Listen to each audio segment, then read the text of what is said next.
Batman Arkham Knight delivers the best story in the series. It is excellent on just about every level, and I'd go as far as saying it's the best superhero story in any video game. I was most excited to talk about this game, so let's cut to the chase and talk about the story.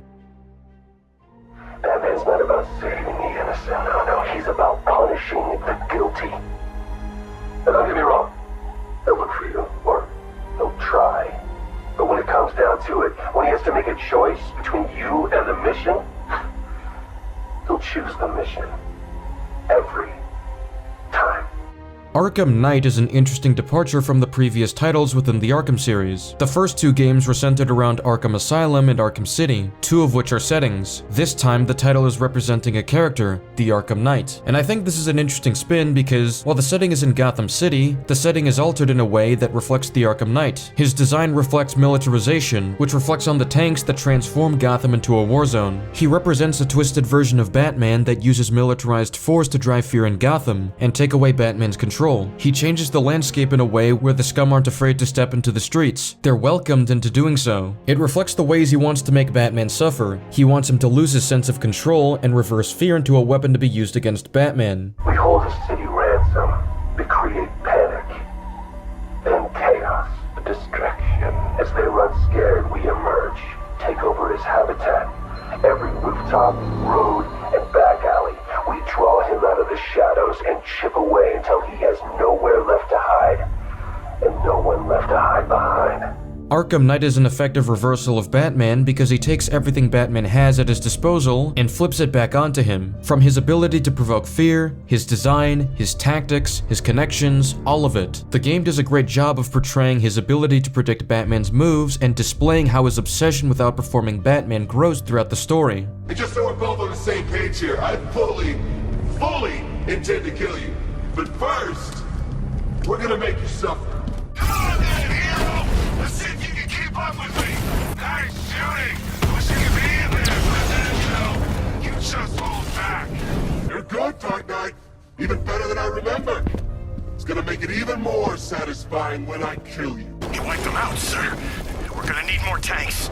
No, now he needs to face me. While the motivation for the Arkham Knight's desire for revenge isn't revealed until later, it manages to display how poisonous it is to the mind. Arkham Knight grows increasingly obsessive the more he engages with the one he hates the most. The further Batman pushes him, the more he wants the competition, and to prove that he's able to beat him, even at his best. What's also effective about this are the signs of his instability, which are hinted in the ways in which he reacts to conflict or gets impatient with others. I had him in my sights. I could have ended it right there. We have not broken him yet. It will come. Now I've waited long enough. Batman dies. Tonight. Why do you hate him so much? You can never understand. By demonstrating that there's an element to the Arkham Knight that's highly unstable and quick to anger, it highlights a weakness in his character that makes it understandable how Batman is able to outsmart him in spite of his many advantages. It provides setup for the way the Arkham Knight behaves once the plan starts falling apart, even when told that his actions could ruin the plan. Your escort is almost gone, Knight. Protect the cloudburst. Withdraw.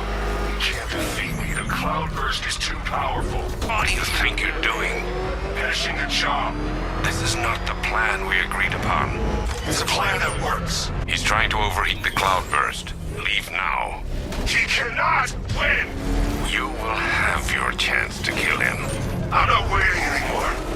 I also think it's effective that as Scarecrow's side suffers more losses, the Arkham Knight drops more hints as to how closely he knows Batman. It communicates that the more Batman prevails, the more personal the mission becomes for Jason, and sets up why he'd eventually reveal his identity to Batman. You didn't think I was gone, did you? No, you knew better. You get knocked down and you pick yourself up again. Huh? See, I learned that from an old friend. I did. Cornered you. Done what no one else could. All these years, all your enemies. But none of them understands you like I do. You think Crane found Oracle on his own? I'm the one who told him about Barbara. Me? I told you I knew everything about you, didn't I?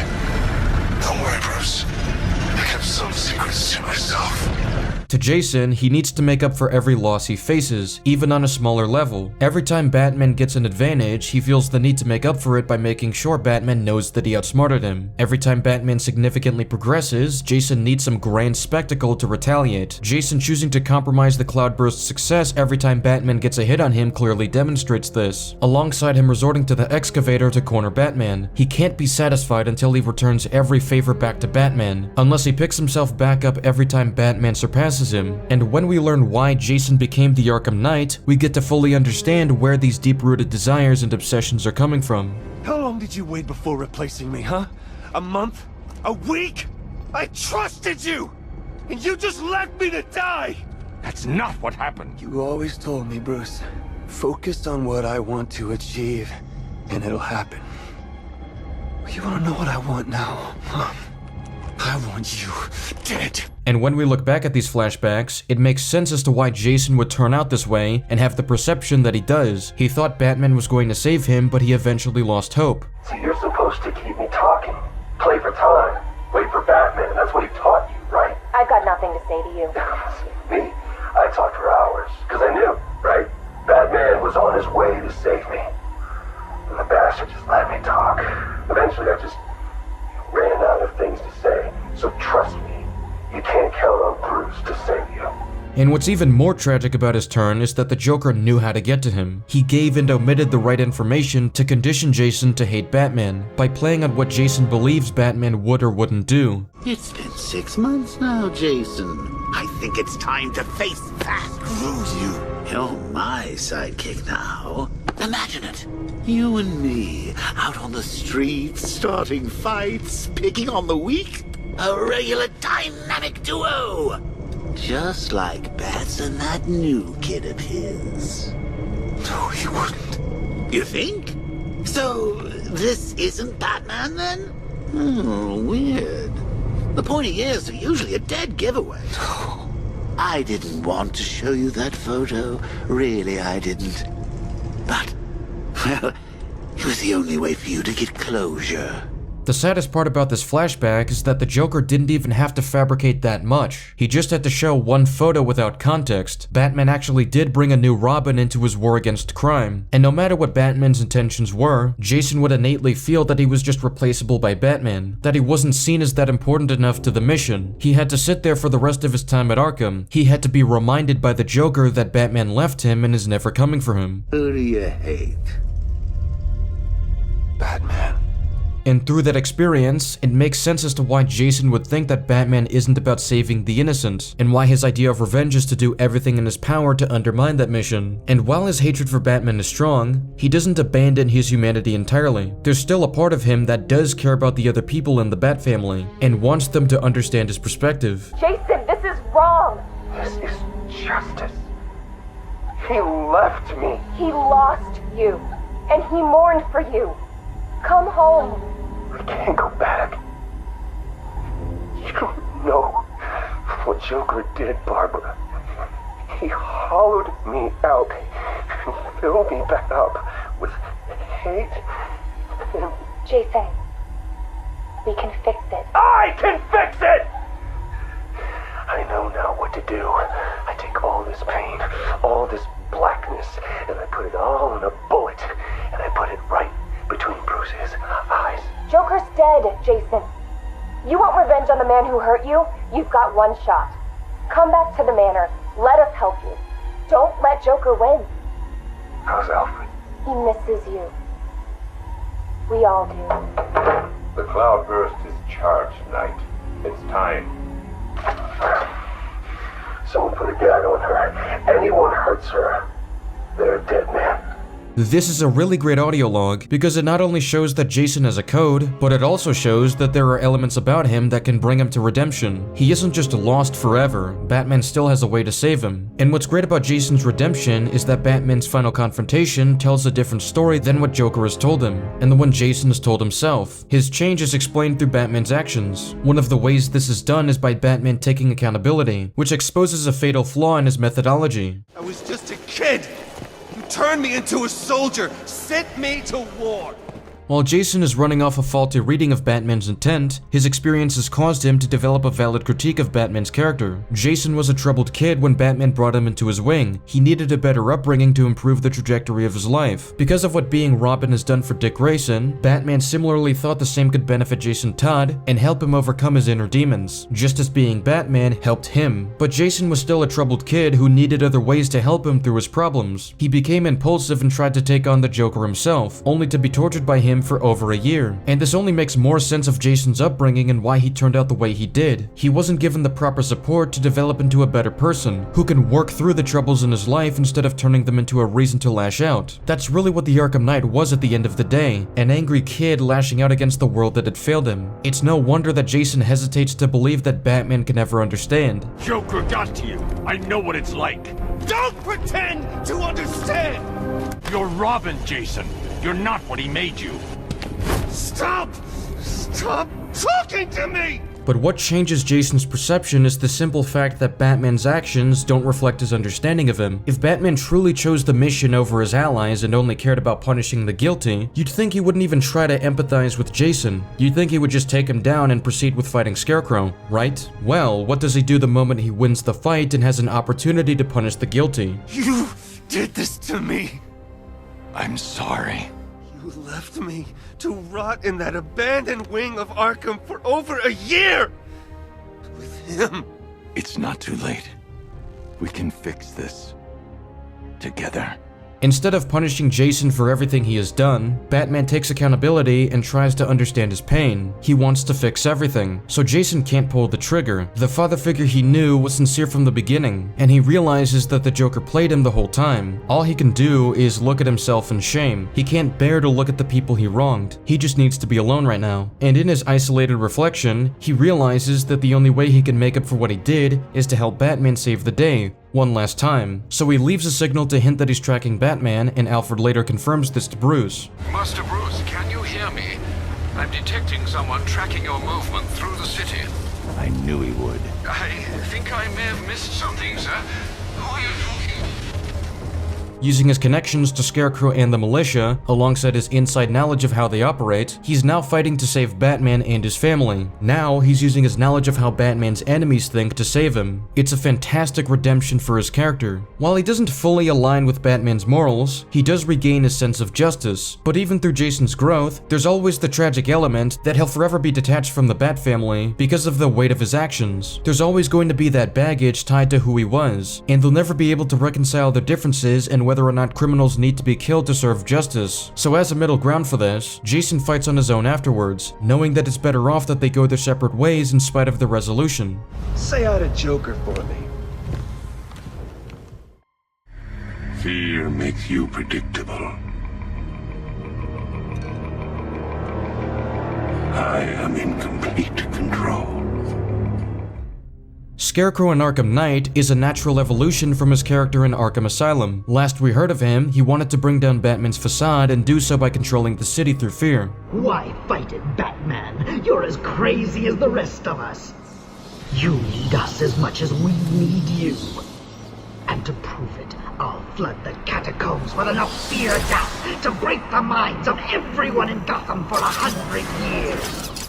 After getting disfigured by Killer Croc's attack, he chose to flip the script and take advantage of the damages. He wants to turn his injury into a new way to scare people, which is a natural way to evolve his design. It not only aligns with his motivations, but it also speaks to his general outlook on life. When he gets knocked down, he flips the situation to strike fear in others. That aligns with his upbringing as well, as someone who was bullied in his youth and studied his way to conquer his fears. Becoming the master of fear grants him an illusion of control over others, and that power only becomes more addictive over the years. It becomes his immediate solution when something goes wrong. Scarecrow's fixation on Batman naturally makes sense for his character, since Batman represents what Scarecrow wants. When the mugger or the thief stops to think twice, that is fear. That is what I am.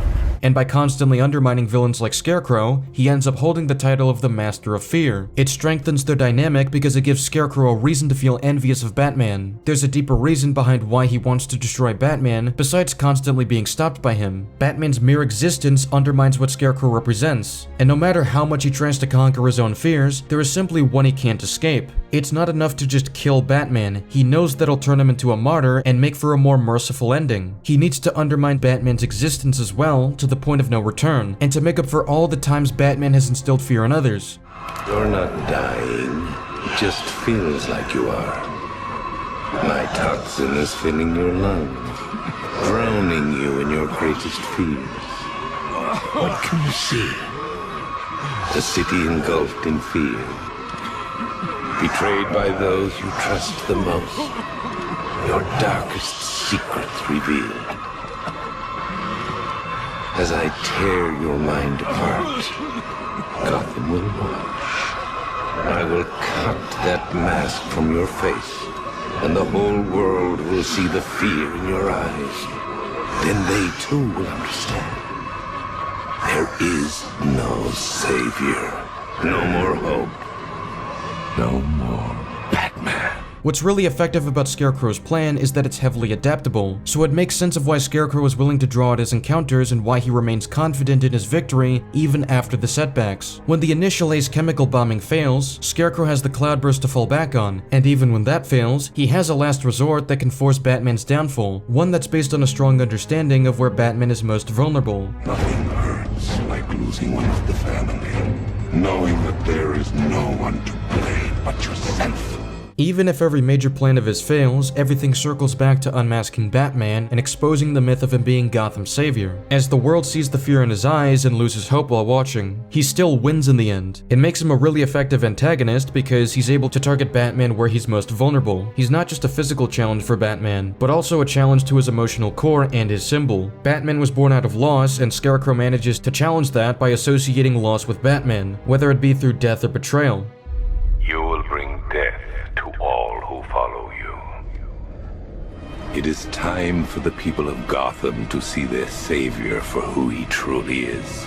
A man, just a man, devoid of hope, betrayed by his friends, crippled by fear. The Commissioner was so eager to betray you earlier, when his daughter's life depended on it. And now, I have your Robin, the caged bird. Fascinating that your fears would drive you to lock your closest ally in a prison cell. Now those same fears will make you do as I say. There's a storage depot in Kingston. Go there, alone.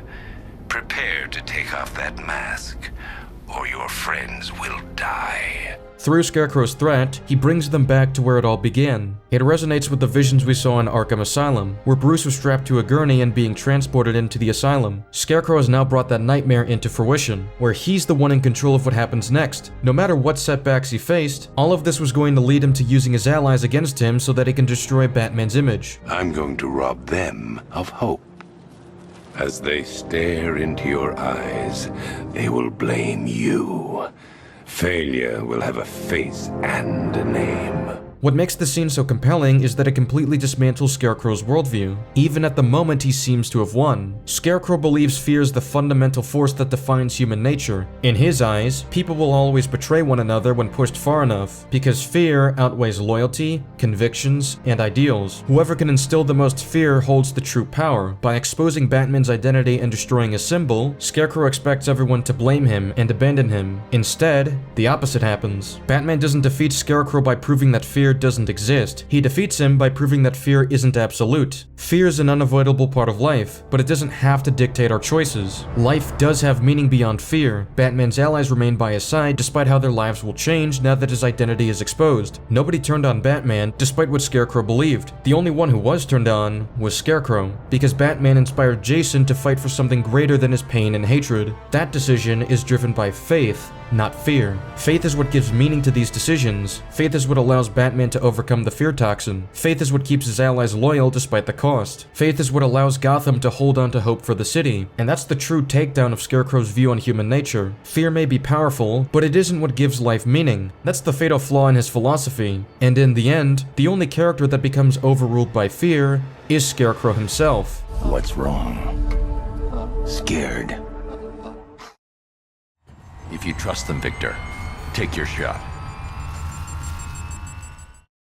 While Batman has consistently fought for everyone's chance at redemption, Arkham Knight does the most to pay off the second chances Bruce has given to his villains. The game does the most to reaffirm the value of second chances and does a great job of showing how change can be inspired. I think a good amount of stories out there struggle with properly executing a theme like this, but this game shows one of the best ways a story can execute this. Poison Ivy is a great example of this, as it shows how a villain can be inspired to fight for something more than themselves, resulting in acts of good. She values the environment and resents those who step in the way of nature. The cloudburst threatens every plant in Gotham, and Batman uses that to appeal to Poison Ivy. She cooperates and realizes through her experience that Batman can be just as much of an ally as he was an adversary. You'll die if you stay here. We'll both die unless you stop him.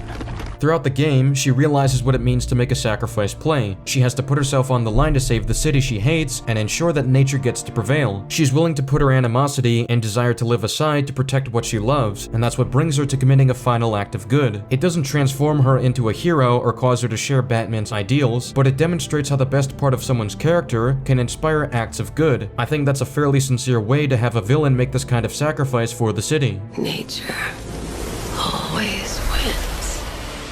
Jason Todd is another example as to how the game demonstrates the value of second chances. In order for Jason to change, Batman needs to understand what went wrong. And through understanding Jason's pain, he's able to reach out and show empathy. By doing so and taking accountability for what went wrong, Jason knows he's being heard. His pain isn't being ridiculed or dismissed, it's being understood, so there's a way to fix it. That's a tangible way to get someone to rethink their motivations and the perspective that informed them in the first place. Batman proved through his actions that Jason had him all wrong, and inspired him to let go of his hate and grief in order to right his wrongs. It's not too late. We can fix this. Together. The last example I want to discuss is Mr. Freeze, who arguably has the most emotionally impactful payoff of all of these villains. Mr. Freeze was definitely on a path to reforming in Arkham City. His relationship with Batman was much more aggressive, but he eventually grew to trust Batman, and his trust was validated by Batman saving Nora for him. This clearly changed Victor, as shown when he explains his refusal to contribute to the plan to take down Batman. They wanted me to join them, help fight you. I refused, so they took her. They took Nora because of you. What I like about the scene is that in spite of Victor's development, they haven't forgotten that he's impulsive and unstable when it comes to his wife. Every time she's in trouble, he struggles to think rationally, which is why he initially points his gun at Batman. But what's great about the scene is how Batman doesn't even flinch. Instead, he walks forward to show that he trusts Victor to do what's right, seeing in his face how much it saddens him to even threaten Batman. Their relationship has matured enough for Batman to have faith in the good in Victor without feeling the need to be defensive. She'll die without my care. But they said they'll return her in exchange for Batman. Warning, cryogenerator unstable.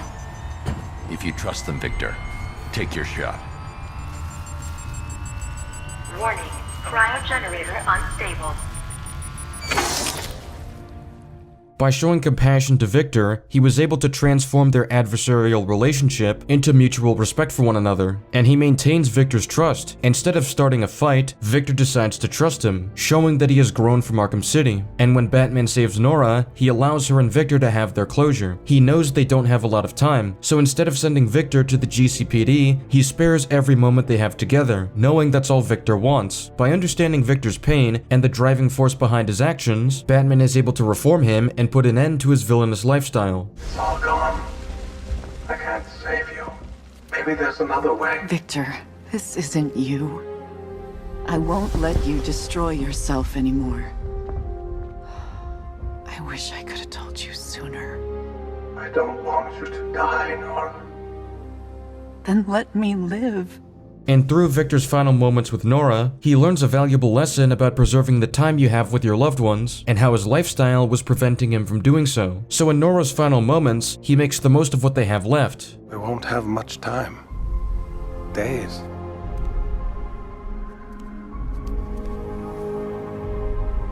Time never has been on our side, Victor.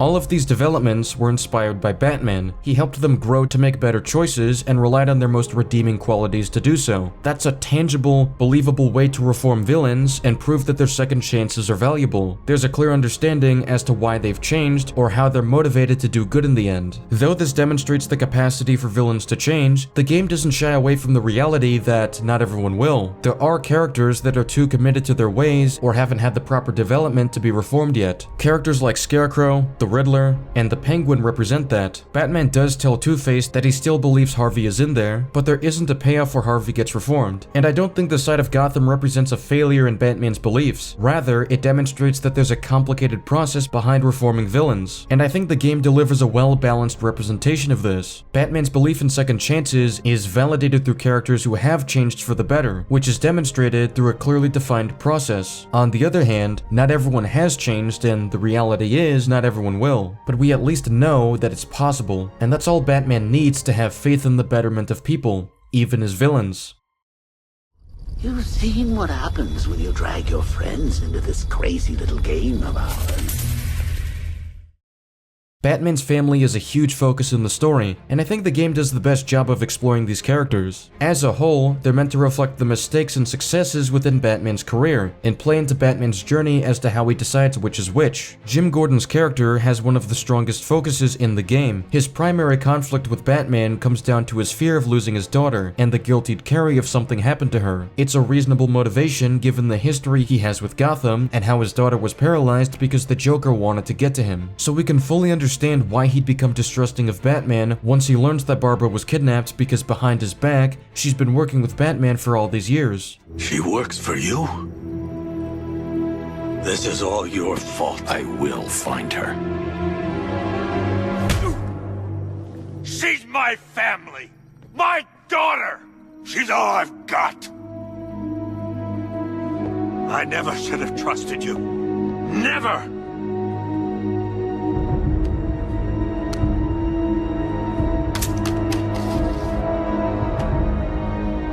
I'll do this on my own. Stay away from my family.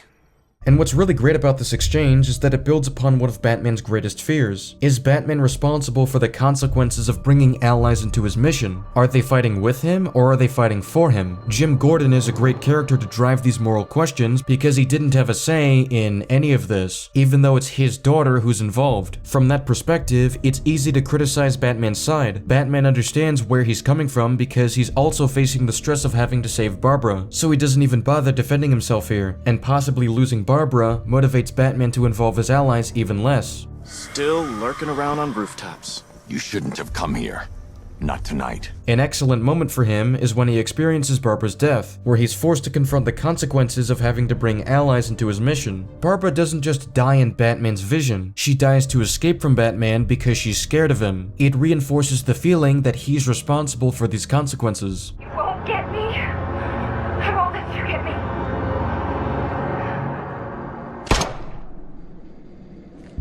You will bring death to all who follow you. Sir, what's happened? She's gone, Alfred. What do you mean? Barbara. Scarecrow was punishing me. He killed her. No. Oh my... Well, sir, we need to focus. The people of Gotham need you. I should have protected her, Alfred. She's dead because of me. Sir, please listen. Stagg's files have revealed what the cloudburst does. It's a dispersal device. Sir, don't you see? Scarecrow has the means to engulf the entire city in fear toxin. You stopped him from making it operational, but it's only a matter of time. Sir, did you hear me? He heard you. He's wondering how he can live with himself. Master Bruce, don't let Miss Gordon's death... Don't let it be for nothing. And we can see that it motivates his choices later in the story, like when he gets reminded of what happened to Jason Todd while he's working with Tim. The more he worries about losing people, the more he's reminded of what he already lost. What I find interesting about his exchanges with Robin is that they further contextualize his behavior in the series. He may have seemed fairly dismissive of Robin in Arkham City, largely for the sake of his safety, but this game adds deeper reasoning behind why Batman would do this, and why he doubles down on this mindset. I didn't need your help. Really? That's not what it looked like from where I was standing. I had it under control. Why did Alfred send you? In Arkham Knight, Batman has recently witnessed Barbara shooting herself. He knows that Scarecrow and Arkham Knight somehow have intel on Batman, and throughout his exchanges with Tim, he keeps thinking of what happened to Jason. Everything okay? You look spooked. I'm fine, Jason. Tim. You haven't done that for a while. With this context, it only makes sense why Batman would become more paranoid, and why he'd feel the need to withhold information from Robin so he doesn't act on impulse. He knows what happened the last time Jason knew just enough information to make an impulsive decision and act on his own, and it explains why Batman would lock Tim in his cell to prevent further involvement from him. While Batman is wrong, this plays into the game's critique of Batman's behavior. When he's scared of losing people, he's less rational, and starts losing faith in his allies. Not only does this result in Batman losing Tim anyway, but it also negatively impacts his relationship with him. Throughout the game, Tim is struggling with the fact that Batman keeps pushing him aside. He feels that their partnership is being undermined by constantly being withheld from helping. I've got this under control. Okay. Listen, try checking in once in a while. We're partners, remember? He just wants to help, you know. As the story progresses, Batman becomes too attached to the idea of control. He does so out of fear and paranoia, because he feels that's the answer to the risk of losing people, and Tim naturally gets frustrated by this, especially when he finds out that Batman went as far as deciding how Barbara gets saved and what Tim is allowed to know. Tim, there's something you need to know. Something's happened. No. Not her. Don't say it. She's dead. I'm sorry. Let me out. I can't. They're targeting everyone close to me.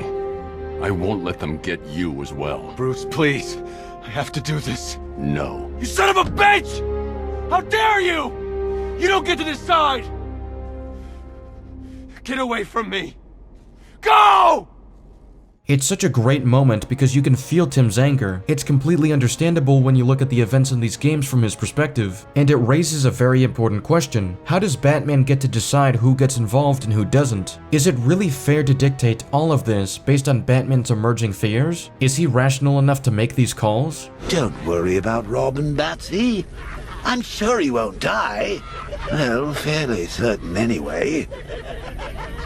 Hey! I never finished my story about Jason Todd, did I? I think Jason represents the greatest mistake Batman has made. He represents the consequences of failing to give a troubled kid the support he needs as he develops. It outlines how Batman's war on crime isn't the best way for someone to work through their problems, and can sometimes play into their worst traits. As discussed earlier, that has even happened with Batman, and while Jason is wrong for his actions, he does provide a valid critique as to how Batman brings allies into his mission. I was just a kid! You turned me into a soldier! Sent me to war! This is certainly something Batman feels guilty about and realizes he was wrong for. While that can seem like a positive development, it also motivates Batman to resort to extremes in the opposite direction. While taking responsibility matters, taking too much responsibility can lead to someone making the wrong choices. And that's part of how the game critiques Batman's character. He can accept guilt when he's at fault, but that can drive him to lose his faith in rationality. People that are suited to help Batman and want to help him no longer can, and Batman's problems can catch up to them as a result. So how does Batman navigate through these problems? I think the first step is to arrive at an honest understanding of himself, and Jim Gordon helps him get there. Gordon deduces Batman's identity as he witnesses how Batman reaches Jason, and realizes that he's not just fighting to beat the bad guy, he's fighting to save someone he cares about, and he's motivated by what happened to his parents. It brings Jim back to the day where he tried to console Bruce after he lost his parents, and contextualizes why Batman believed in him. Is he okay? He'll be fine. A kid like that with all that money, he'll be just fine. Shut up, now. He's 8 years old and all alone. Money won't fix that. I'm sorry about that. I just need to ask you some questions. Can I get you anything? You okay? I know you don't feel like answering me, but it's the only way to catch who did this. Why did you do it, officer? Why? I don't know. Is this something wrong with it? And listen, son. Call me Jim. What's great about Batman's conversation with Jim on the elevator is how sincere it is. It shows Jim reaching an understanding of Batman's motivations and his daughter's motivations as well. It puts into perspective why Batman believed in Barbara and why she believed in Batman's mission. In Jim's eyes, she's really no different from him, and neither is Bruce. Jim, I just want to say, working with Barbara, it was an honor. Don't. Even if you'd known what she was doing, you couldn't have stopped her. Stubborn like her old man. Brave. You know, you see a lot in this job, a lot of pain, a lot of suffering. But I'll never forget taking a witness statement from an 8-year-old boy who'd just seen his parents gunned down. You were kind, Jim. I was thinking, I may never get a chance to tell you this, to say sorry. You don't need to. We're the same, Bruce. We do anything for our family. What's great about this scene is that it humanizes both characters in spite of their flaws. Jim's distrust and anger towards Batman didn't come out of a vacuum. It was all because he's willing to do anything for his family, and Jim grows an understanding of Batman by deducing why he's a hero in the first place, and how all of his motivations tie back to his family, past and present. And once Batman saves Barbara, he finally gains clarity through what Barbara tells him, despite all of her experiences, especially tonight. Barbara, Scarecrow manipulated me. I watched you die. He gassed you, Bruce.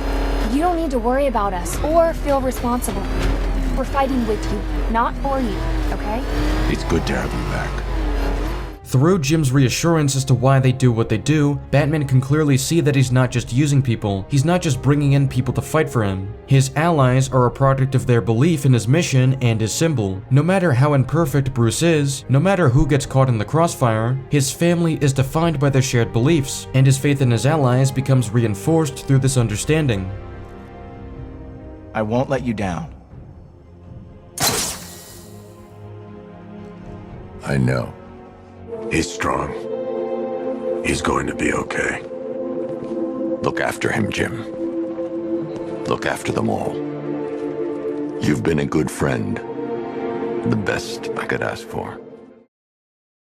Joker's mutated blood behaves like a prion infection, attacking the brain and transforming these people into him. Unless we find a way to reverse the process, no one will be able to stop what he has unleashed. Batman's fears are a significant focus throughout the story, and play into his many flaws throughout the game. His constant visions of the Joker are reflective of his fear of losing control, and what he'd become if he crosses his moral lines. A large motivator for Batman's fear of losing control are the people infected with the Joker disease, who have become mutated to think and act like the Joker. Batman isn't sure if he has the disease, but he does know that the blood in his system went untreated for a long time, and he was even hallucinating the Joker in Arkham City. So in his mind, the Joker may be getting closer and closer to taking over his personality, with the fear toxin bringing those fears to the forefront. Unlike what the Joker visions represent, as they come with implications for Batman's deeper-rooted thoughts. Joker remarks on how Batman let him die numerous times, which follows up on how Arkham City took away the choice for Batman to save the Joker or let him die. He doesn't know for sure what he would have done, and that still haunts him. He already feels a degree of responsibility, since his initial hesitation led to the Joker believing he may not cure him, and stabbing him as a last resort. From his perspective, he indirectly killed him because of his own temptations. Oh, come on. You think you're different because you never killed anyone? Newsflash! You killed me! I was there, remember? You destroyed my cure right in front of me. Watch me choke on my last laugh. And then, after killing me, you said you would have shared. You couldn't admit I'd won, could you? Not even as a parting gift. But now I'm on the inside. Ooh, we both know the truth. Yes, you've killed before, and tonight, I'll make you do it again. Throughout the game, he struggles to move past his fear of gradually losing his sanity and morality, which only brings him closer to becoming the Joker. You almost killed these men. You were ready to abandon your beliefs. everything you stand for. You tell yourself you are not like us. You tell yourself you are something more, something better. But fear reveals the truth, erodes your self-control. Soon you will kill and become that which you hate the most. Soon, the bat will be broken. You'll get here better than the creep who killed your parents. You need to do something. You need to stop him. Good.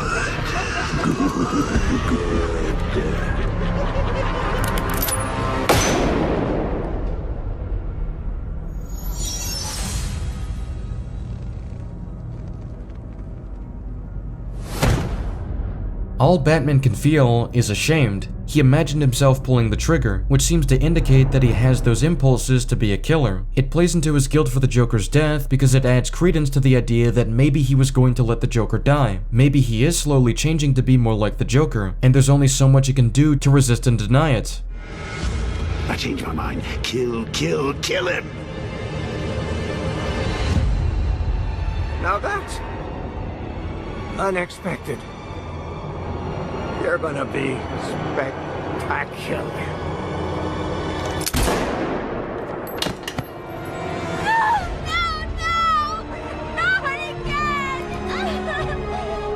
Right. You're the last Joker. That other cell's for you. I need to stop Scarecrow. When I'm done, I'm locking myself away. What if you fail? You'll be too dangerous. I won't be able to stop you. Batman's fears driving him to make irrational choices provides a tangible challenge to Batman's beliefs. Scarecrow represents the side that believes fear is what gives life meaning and controls everything we do. And as long as Batman allows his fears to control him, he's adding credence to Scarecrow's side. Batman needs that internal journey to overcome his fears and act on faith. Part of that battle comes with Bruce growing to understand his relationship with his allies and where his responsibility lies. But he also needs to resolve his deep-rooted fears that he loses control and that he will turn out like the Joker.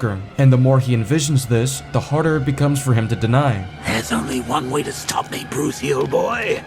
Come on. You've killed me once already. It gets easier every time.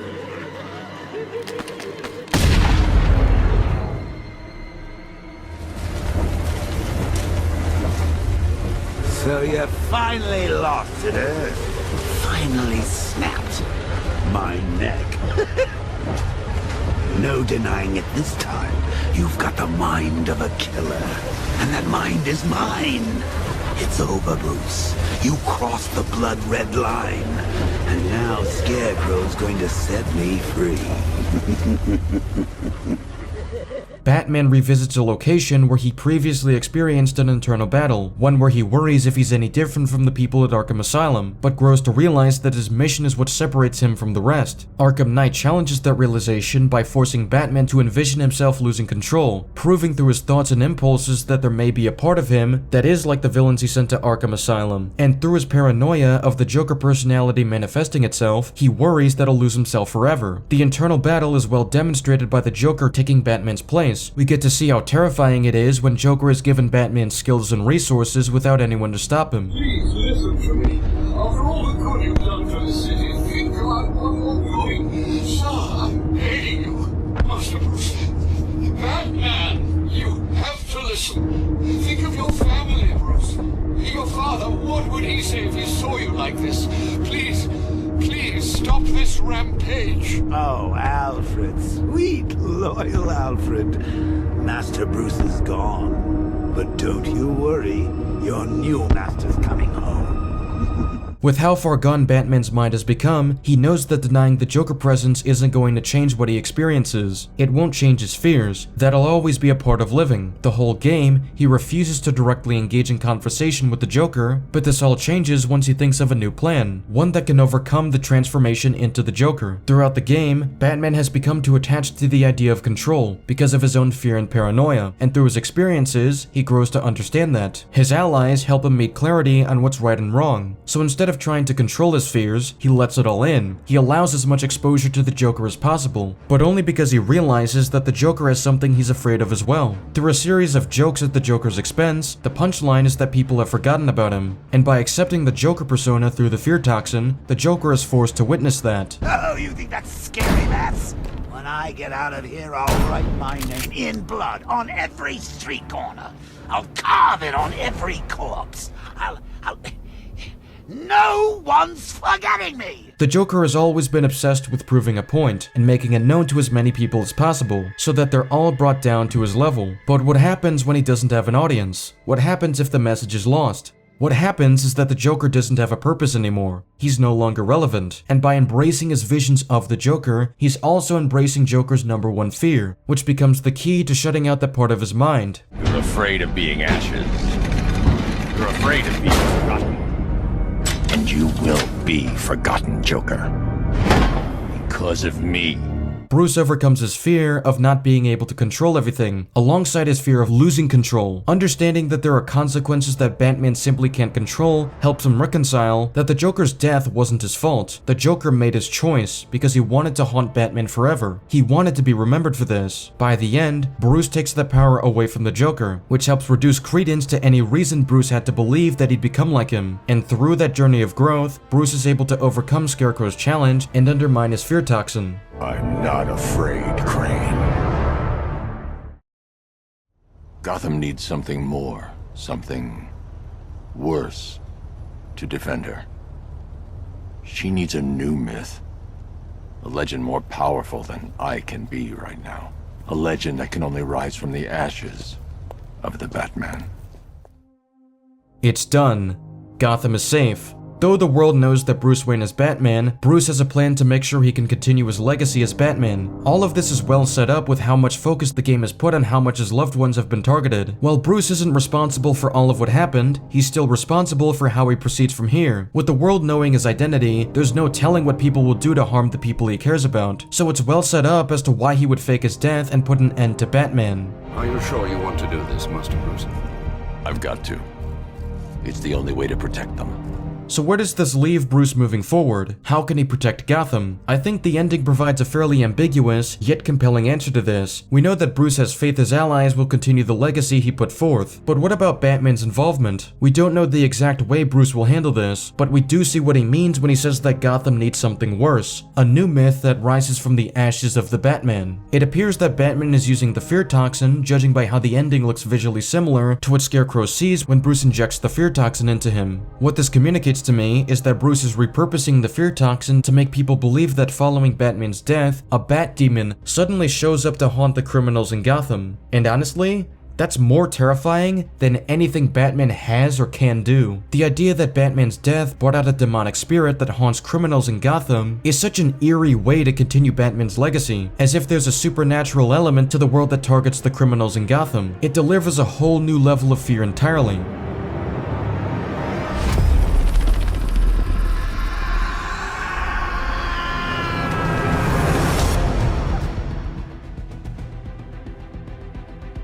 Batman Arkham Knight delivers a compounded experience for the player. It tells an excellent story, and it's easily one of the best Batman stories you can experience. Certainly the best in the Arkham series. It brings it all together in such a respectful and conclusive way, and delivers a satisfying ending to one of the best versions of Batman. Thank you all for watching. I hope you enjoyed the video. Be sure to comment your thoughts below, and subscribe if you enjoyed this video. I'll see you all later. Goodbye.